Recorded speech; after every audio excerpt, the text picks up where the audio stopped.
అర్హులందరికీ ప్రభుత్వ పథకాలు అందుతాయని ఎవరు ఆందోళన చెందవద్దని కాంగ్రెస్ పార్టీ మండల అధ్యక్షుడు ఎల్లా బాలరెడ్డి అన్నారు. ముస్తాబాద్ మండలం గూడెం, తుర్కపల్లి, ముర్రాయిపల్లి, గన్నవారిపల్లి, వెంకట్రావుపల్లి, గోపాలపల్లి గ్రామాల్లో తెలంగాణ రాష్ట్ర ప్రభుత్వం ప్రతిష్టాత్మకంగా అమలు చేస్తున్న పథకాలు ప్రజాపాలనలో భాగంగా గ్రామ సభ నిర్వహించారు.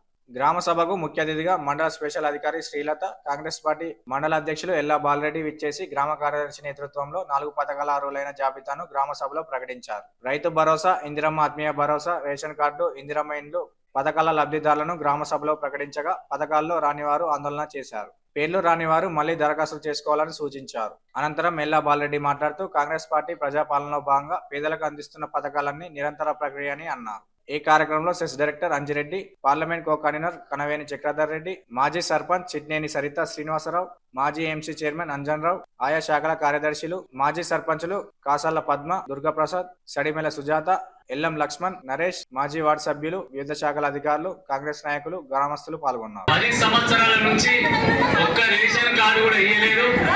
పిల్లలు వెరీ కూడా 10 ఏళ్ల నుంచి ఒక రేషన్ పిల్లలకి ఇలా లగ్గాలైతే ఇబ్బందికరంగా ఉంటే రేషన్ కార్డు లేదు.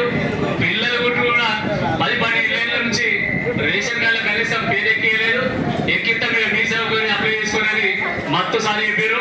మనం పోయినా మొత్తం వాళ్ళ మీ సేవలో లైన్ కట్టుడు, కొట్టుడు, వచ్చడు, వాళ్ళు వచ్చింది లేదు, పోయింది. ఎప్పుడైతే ఖచ్చితంగా ఇది ప్రజల ప్రభుత్వం ఇలా తప్పకుండా మీ అందరికీ ఎవరైతే లగ్గాలైనాయో పిల్లలు వాళ్ళందరూ కూడా ఒకవేళ ప్రొసీడింగ్ కాపీ ఉంటే ఆ ప్రొసీడింగ్ కాపీ మాకు ఇస్తే కలెక్టర్ ద్వారా మాట్లాడి 3 లక్షల రూపాయలు ఇవ్వడానికి సిద్ధంగా ఉన్నాం. అదేవిధంగా ఇక్కడ డబుల్ బెడ్రూమ్లు ఏవైతున్నాయో వాటిని పూర్తి కాలేదు, ఆ పూర్తి చేసి మళ్ళీ తిరిగి ఇప్పుడు ఇందిరమ్మ ఇల్లు కూడా మీ గూడెం గ్రామానికి ఇచ్చే విధంగా మండలంలోనే ఎక్కువ కొద్ది పని ఆగింది. ఇంతకుముందే కలెక్టర్ గారితో మాట్లాడినాం, ఫోన్లు మాట్లాడితే